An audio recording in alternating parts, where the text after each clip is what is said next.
यो कफको बारेमा आज हामी पढ्छौँ है। जस्तै तपाईँले डिप्लोमामा पढ्नुभयो होला, ब्याचलर्समा पढ्नुभयो होला, सरहरूले पढाउनुभयो होला होइन, कफको बारेमा। र आज चाहिँ हामी एज अ क्लिनिकल फार्मासिस्ट त्यसलाई चाहिँ कसरी एक्जेक्ट कफको डायग्नोसिस कसरी गर्ने होइन, कुन कुन स्किल्स लगाएर हामीले टेस्ट नगरिकन उसको हिस्ट्रीबाट कस्तो टाइपको कफ हो त्यो कुराहरू चाहिँ हामीले चाहिँ आजको क्लासबाट हामी पढ्छौँ।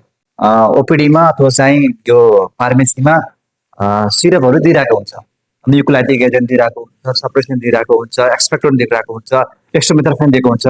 त धेरै बिरामीहरूको के हुन्छ त गुनासो हुन्छ कि कफ सन्चो भएन।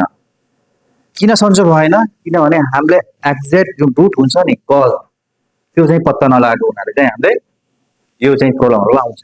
सो आजको क्लासबाट हामी चाहिँ यो क्लियर गर्छौँ कि कस्तो टाइपको कफ हो, कसरी डायग्नोसिस गर्ने है। सो कुनै पनि बिरामी यदि चाहिँ ओपिडीमा आयो अथवा फार्मेसीमा आयो भने दुईवटा क्वेसन सोध्नुपर्छ। पहिला सोध्नु पर्यो ड्युरेसन र अर्को सोध्नु पर्यो टाइप्स। के सोध्नु पर्यो? ड्युरेसन र टाइप्स। नम्बर 1 ड्युरेसन, अर्को सोध्ने भनेको हामीले टाइप। यही ड्युरेसन र टाइप्सले दुईटा यो क्वेसनले हामी चाहिँ कफको चाहिँ जरासम्म पुग्छौँ।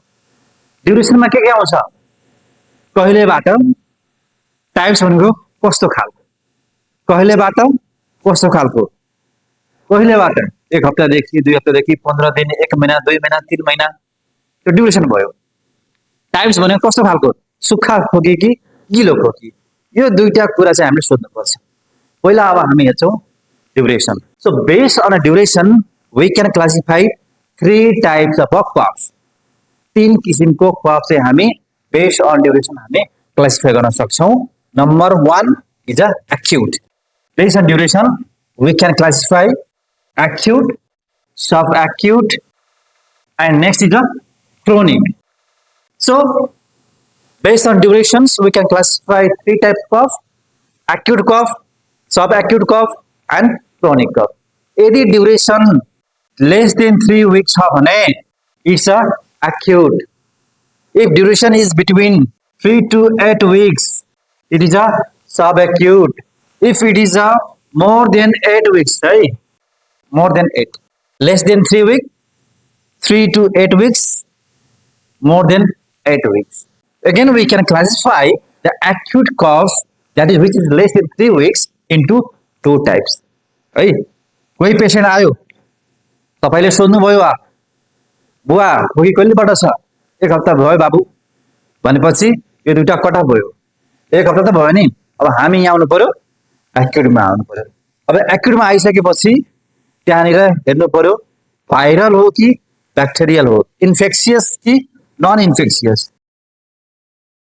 इन्फेक्सियस छ भने it may be infection in upper respiratory tract infection, or maybe a lower tract infections, URTI, LRTI, because of a bacteria or because of a virus. अब तर यो के छ इन्फेक्सियसमा के हुन्छ, मेनली भाइरल हुन्छ। भाइरलमा के हुन्छ त रनिङ रोज हुन सक्छ, कमन कोल्ड हुन सक्छ, स्नेजिङ हुन सक्छ, सोर थ्रोट हुन सक्छ, राइनाइटिस हुन सक्छ। मोस्टली हामीले चाहिँ ब्याक्टेरिया र भाइरलको कम्पेयर हेर्छौँ भने धेरै जसो चाहिँ भाइरल हुन्छ। तर हामी देखिरहेको हुन्छ कि हामी एन्टिबायोटिकहरू दिँदै हुन्छौँ, गलत प्र्याक्टिसबाट चाहिँ एन्टिबायोटिकहरू प्रिस्क्राइब भइरहेको हुन्छ। यदि हामी ब्रोड स्पेक्ट्रमतिर जाने हो भने sometimes we can go for antibiotics, नत्र भने mostly it is a viral infection. त्यसलाई केही गर्नु पर्दैन, जस्ट सुत्निका जे दिनु पर्यो, गार्गल गर्न भन्नु पर्यो, हाइजिन मेन्टेन गर्नु पर्यो। हाइजिन मेन्टेन गर्ने भने त्यो पेसेन्टलाई 2-4 दिनमा सन्चो हुन्छ है। ओके, नन इन्फेक्सियसमा चाहिँ के आउन सक्छ, acute expressions of a chronic कफ। धेरै दिनदेखि चाहिँ खोकी थियो हैन, लगभग 2-3 हप्तादेखि खोकी थियो,